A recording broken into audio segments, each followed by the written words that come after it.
হজরত উমর রাদিয়াল্লাহু আনহু এর ন্যায় বিচার।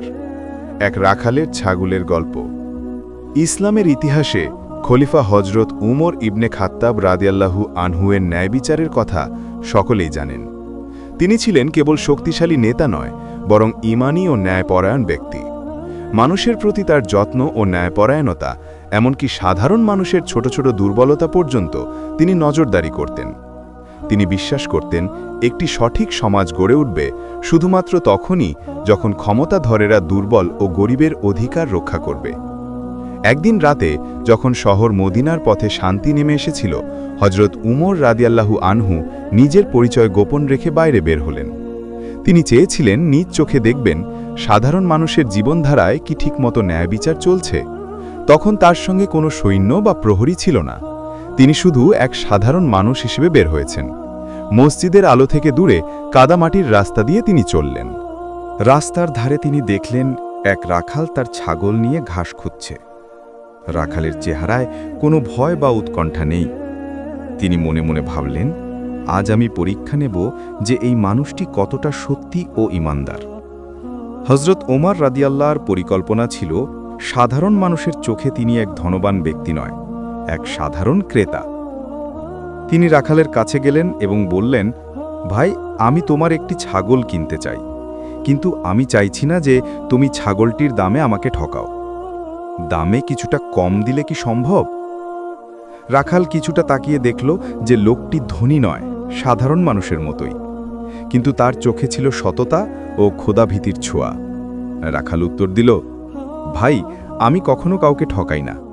ছাগলটির মূল্য ঠিক যেটা ঠিকানা দিচ্ছে ঠিক তাতেই দামে দেব। হজরত উমর রাদিয়াল্লাহু তখন মিষ্টি হাসলেন। তিনি বুঝতে পারলেন যে রাখালটি সত্যিই আমানতদার ও ন্যায়পরায়ণ। তিনি রাখালকে বললেন, বাহ, সত্যিই তুমি একজন ন্যায়পরায়ণ মানুষ।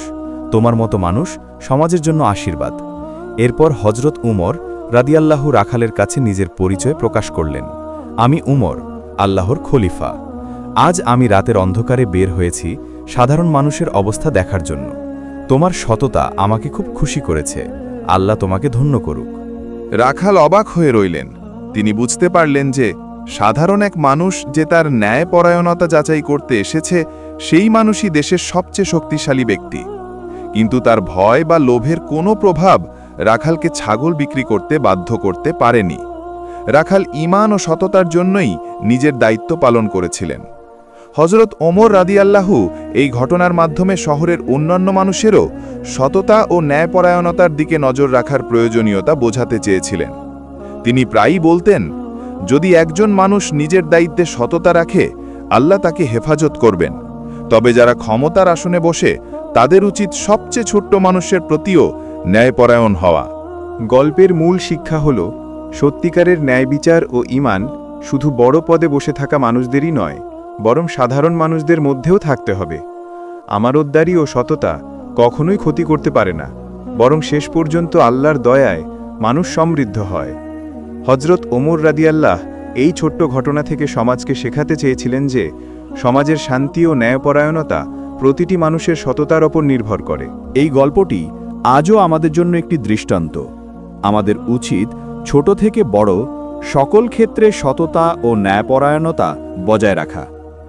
অন্যের অধিকার রক্ষা করা, খোদাভীতি বজায় রাখা এবং দায়িত্ব পালন করা, এই তিনটি গুণ একজন সত্যিকারের মানুষকে আল্লাহর নিকট প্রিয় করে তোলে।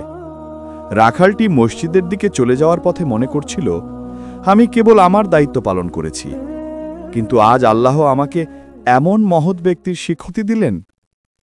আর হজরত ওমর রাদিয়াল্লাহু ফিরে আসলেন তার বাড়িতে, মনে শান্তি নিয়ে, কারণ তিনি জানতেন যে মদিনার মানুষদের মাঝে সততা ও ন্যায়বিচার এখনও বজায় আছে। গল্পের শেষাংশে আমরা বুঝতে পারি যে সত্যিকারের ন্যায়বিচার ও খোদাভীতি কেবল ক্ষমতার প্রয়োগ নয়, বরং প্রতিটি ছোট ছোট কাজের মধ্যেই বিদ্যমান। একজন মানুষ ছোট কাজেও যদি সততা ও ন্যায়বিচার রাখে, সেটি সমাজের ভিত্তি শক্ত করে।